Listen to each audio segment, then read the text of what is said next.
యెషయా గ్రంథము, ఒకసారి యెషయా గ్రంథము 57వ అధ్యాయము 19-20 వచనాలు చూడు. వారిలో కృతజ్ఞతా బుద్ధి పుట్టించుచు 57:19. వారిలో కృతజ్ఞతా బుద్ధి పుట్టించుచు దూరస్తులకును సమీపస్తులకును సమాధానమని చెప్పి నేను వారిని నేనే వారిని స్వస్థపరిచెదనని యెహోవా సెలవిచ్చుచున్నాడు. యెహోవా ఏమని చెప్పుచున్నాడు? అసమాధానం అని చెబుతున్నాడా? సమాధానం అని చెప్పి నేనే వారిని స్వస్థపరిచెదనని యెహోవా సెలవిచ్చుచున్నాడు. అయిపోలా, ఆ తర్వాత మాట కావాలా? భక్తిహీనులు కదులుచున్న సముద్రము వంటివారు, అది నిమ్మలింప నేరదు, దాని జలములు బురదను మైలును పైకి వేయును. దుష్టులకు నెమ్మది ఉండదని నా దేవుడు సెలవిచ్చుచున్నాడు. ఆ మాటను గురించి ఎప్పుడన్నా మీరు ఆలోచించారా? ఏముంది ఆడ ఆలోచించడానికి? దుష్టులకు నెమ్మది ఉండదు అన్నాడు. భక్తిహీనులు కదులుతున్న సముద్రం వంటి వారు, దుష్టులకు నెమ్మది ఉండదు అన్నాడు. ఇంకా ఆలోచించేది ఏముంది అనుకుంటున్నారా? ఉంది. దుష్టులకు నెమ్మది ఉండదట. అంటే ఇప్పుడు ఇక్కడ కూర్చున్న వాళ్ళలో నెమ్మది లేకుండా కలవరంలో బతుకుతున్న వాళ్ళు ఏ లిస్టులోకి వచ్చారో ఆలోచించుకోండి. వామ్మో, ఏ క్యావురే! మరి అదే, దేవునికి స్తోత్రం కలుగును గాక. మళ్ళీ చెబుతా, నేను చెప్పింది అర్థమైందా మీకు? అంత తేలిక అర్థం కాదనుకుంటున్నాను. అర్థం అయితే చేతులు ఎత్తండి. అర్థం అయిందన్నాని. ఏమర్థమైంది? నెమ్మది లేకుండా కదులుతున్న సముద్రం లాక నెమ్మది లేకుండా అసమాధానంతో బతికేవాళ్ళు దుష్టులు, భక్తిహీనులట. ఇప్పుడు మీలో నాకు నెమ్మది లేదన్నా, అసలు సమాధానం లేదన్నా అన్నోళ్ళు చేతులు ఎత్తండి.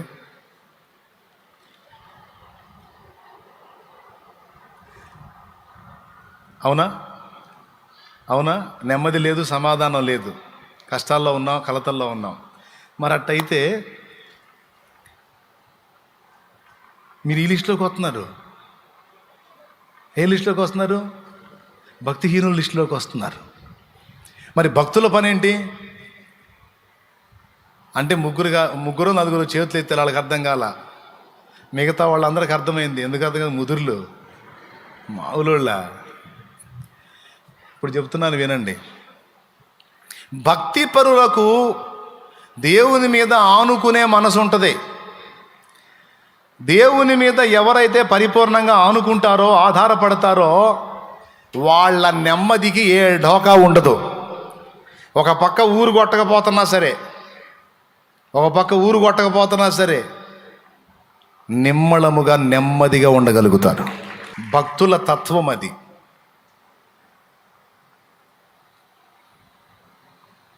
శ్రమలు భక్తులకు కూడా ఉంటాయండి.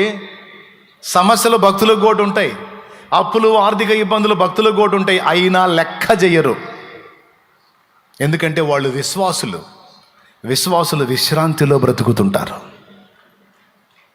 ఎన్ని కలతలన్నా ఉండని, ఎన్ని నిందలన్నా రాని, ఎన్ని అప్పులన్నా కానీ, ఎన్ని తిట్లన్నా తిట్టని, నా దేవుడు ఉన్నాడు, ఆయన చూస్తున్నాడు, ఆయన వింటున్నాడు, ఆయన రాస్తున్నాడు, ఆయనే నాకు తీర్పు తీరుస్తాడు అని విశ్వాసులు కదా, విశ్వాసం గలవాళ్ళు కదా, నెమ్మదిగా ఉంటారు,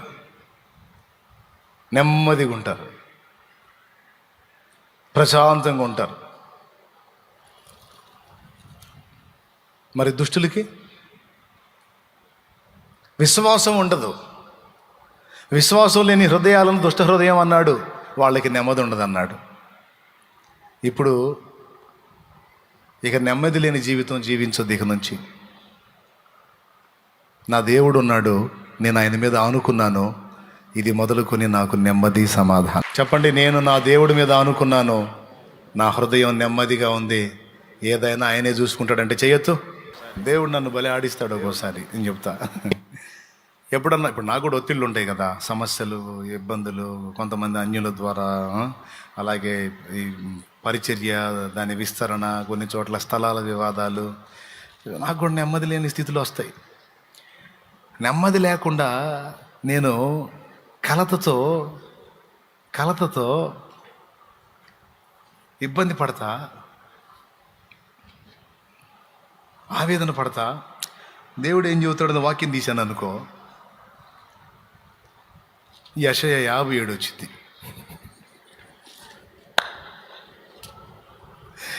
అందులో ఏముంటుంది తెలుసా? దుష్టులకు నెమ్మది ఉండదు అంటాడు.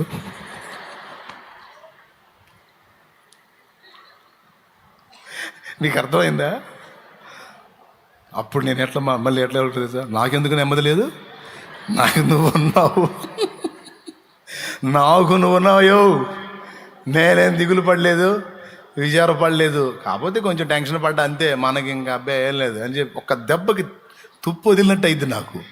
ఒక్కటే మాట కొట్టి దిమ్మ తిరిగినట్టు. ఏందిరా దడ పడుతున్నా, ఏంది కంగారు పడుతున్నా, ఏంది కలత పడుతున్నా, ఏంది నెమ్మది లేదని అటు ఇటు తెగ తిరుగుతున్నా, ఏంది దుష్టులకు అట్టుండేదా? దుష్టులకు అట్టుండేది. నీకు నేను ఉన్నా కదరా, ఆడికి ఏ దిక్కు లేదు కాబట్టి ఆడు టెన్షన్ పడతాడు, కంగారు పడతాడు, ఆడు ప్రశాంతంగా ఉంటాడు, ఇంకొకటి ఉన్నాడో. నువ్వు నా బిడ్డవి, నీవు నా రెక్క కింద విశ్రాంతి పొందురా పిచ్చోడా. సురక్షితమైన నా రెక్కల నీడలో నువ్వు ఉన్నావన్న సంగతి మర్చిపోకురా విర్రోడా. ఉత్తి వెర్రిమాలోకం ఏంట్రా నువ్వు? ఎక్కడున్నారో నువ్వు? నా రెక్క కింద ఉన్నా ఏంది నెమ్మది లేదని తిరుగుతున్నాయింది లేదయ్యా నీకు? లేదా పా యెషయా గ్రంథం 57 బా. నెమ్మది లేని వాళ్ళు అక్కడ ఉన్నారు లేపా. చదివితే దుష్టులకు నెమ్మది ఉండదు. కొడితే ఒకటే దెబ్బ, ఇక సైలెంట్, ఇంకంతే. ఆ దెబ్బతో ఆ దడ ఆయాసం మొత్తం పోయి పాట ఎత్తుకుంటా, నాకేమీ కొదువా. దేవునికి స్తోత్రం. ఎంతమందికి అర్థమైందండి? నవ్వు వచ్చింది కదా మీకు? దేవునికి స్తోత్రం. వచ్చిందిలే. ఒక్కోసారి సౌమ్యంగా చెబుతాడు, చిరాకు పుట్టిందని ఎట్లాంటివి చూపిస్తాడు వచనాలు. భక్తిహీనులేరా, కదులుతున్న సముద్రంలాగా ప్రశాంతంగా ఉండండి. నువ్వు భక్తిహీనుడివా? దుష్టులేరా, నెమ్మది లేకుండా గందరగోళం అయిపోయేది. నువ్వు దుష్టుడివా? నువ్వు దుష్టురాలివా? ఎందుకట్ట అవుతున్నా మరి? అవిశ్వాసివా నువ్వు? అవిశ్వాసులరా, వాటి కోసం వీటి కోసం అది లేదు ఇది లేదని గందరగోళం అయ్యేది. విశ్వాసులకు నేను ఇస్తానన్న నమ్మకం ఉంటుందిరా, ప్రశాంతంగా ఉంటారా, విశ్రాంతిలో ఉంటారా. నువ్వెందుకు ఉంటల్లా? నువ్వు అవిశ్వాసివా, భక్తిహీనుడివా, దుష్టుడివా? కాదయ్యా. మరి ఇంక నోరు మూసుకోయా. సరే ప్రభు. ప్రియులారా, ఇప్పుడు చెప్పండి, విశ్వాసులైతే ఎందులో ఉండాలి? విశ్రాంతిలో ఉండాలి. నువ్వు విశ్రాంతిలో ఉంటున్నావు అనుకో, ఎన్ని టెన్షన్లు అయినా సరే విశ్రాంతిలో నువ్వు ఉంటున్నావు అనుకో, ఒరిజినల్ విశ్వాసివి నువ్వు. ఒరిజినల్ సరిగా అన్నమాట. కొండంత ఆపదలు చుట్టుముట్టి ఉన్నా నువ్వు ధైర్యంగా, నిమ్మళంగా, నెమ్మదిగా ఉన్నావు అనుకో, ఒరిజినల్ సరిగా అన్నమాట. ఒరిజినల్ విశ్వాసి. ఊరకూరకనే కదిలిపోతున్నావు అనుకో, ఇది డౌటే, ఇది నకిలీ సరుకు. ఒరిజినల్ సరుకు అయితే నిన్నటికి దేవుడు, నేటికి దేవుడు, రేపటికి కూడా ఆయనే ఉన్నాడు. దేవా, ఇదిగో నీ చిత్తం నెరవేర్చ నాకు శక్తి నీవు. ఇదిగో నీ దాసుని, నువ్వు నాకున్నావు. నేను నిరంతరం నీ విశ్వాసంలోనే బ్రతుకుతున్నాను. నాకు భయం లేదయ్యా, నాకు టెన్షన్ లేదు. నా తండ్రివి నువ్వు ఉన్నావు, నువ్వే చూసుకుంటావు. దేవా, నాకు తెలీదు, నేను ఇంతే అనుకుంటానండి. నా పర్సనల్ చెప్తున్నా కదా.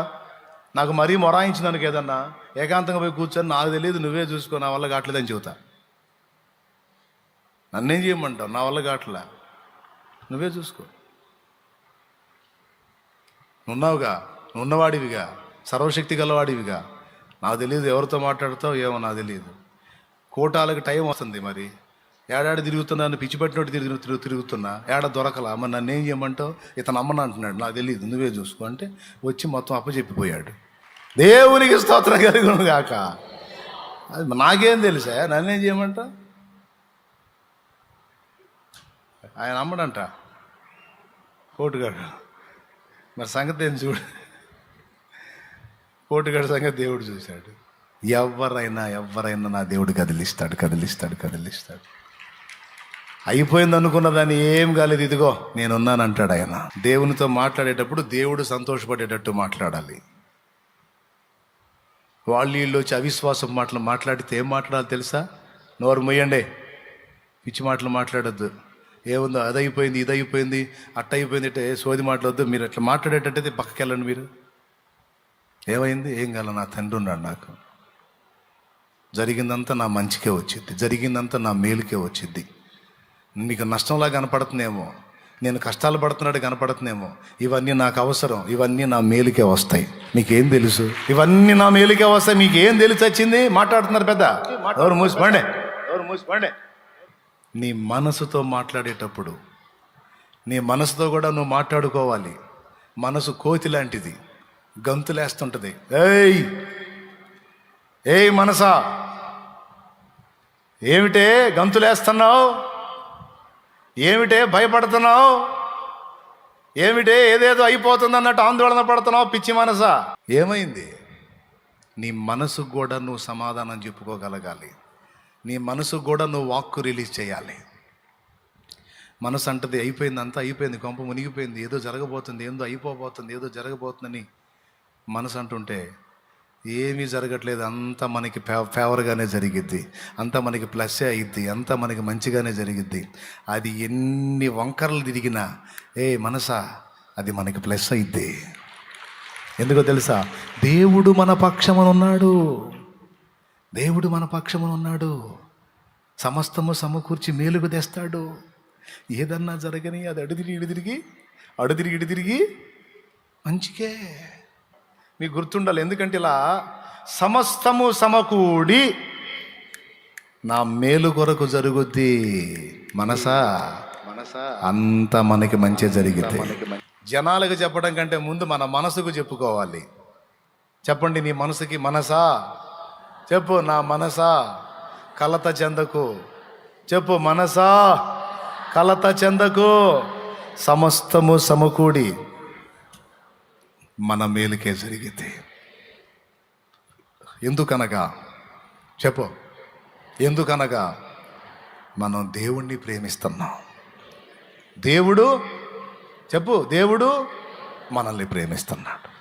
మనం ఆయన్ని ప్రేమిస్తున్నాం, ఆయన మనల్ని ప్రేమిస్తున్నాడు. ఇక్కడ పరస్పర ప్రేమానురాగాలు కొనసాగుతున్నాయి కనుక ఏది జరిగినా మనకు మేలే మారిద్ది. ఇది నీ మనసుకి ఇవ్వాల్సిన సాక్ష్యం.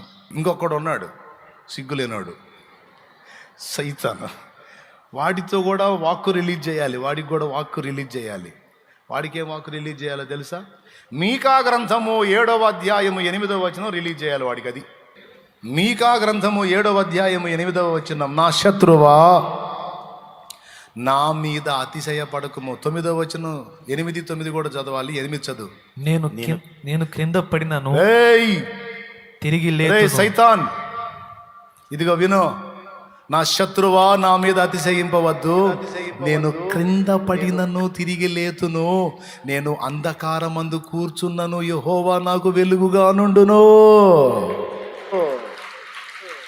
ఏందిరా నువ్వు నన్ను గెలిచేది? ఎరా లూసి, ఏంది నువ్వు నన్ను గెలిచేది? నీ బొంద. ఆత్మీయ జీవితంలో తొట్టుపడ్డానని నా దగ్గరకు వచ్చి భయపెడుతున్నావా? నా శత్రువా నా మీద అతిశయింపవద్దు, నేను క్రింద పడినను తిరిగి లేతును, నేను అంధకారమందు కూర్చున్నను, యెహోవా నాకు వెలుగుగా నుండును. 9వ వచనం చూడన్నాను ఏముందో. నేను యెహోవా దృష్టికి పాపము చేసి తిని గనుక ఆయన నా పక్షమున వాద్యమాడి నా పక్షమున న్యాయము తీర్చు వరకు నేను ఆయన కోపాగ్నిని సహింతును. ఆయన నన్ను వెలుగులోనికి రప్పించును, ఆయన నీతిని నేను చూచెదను.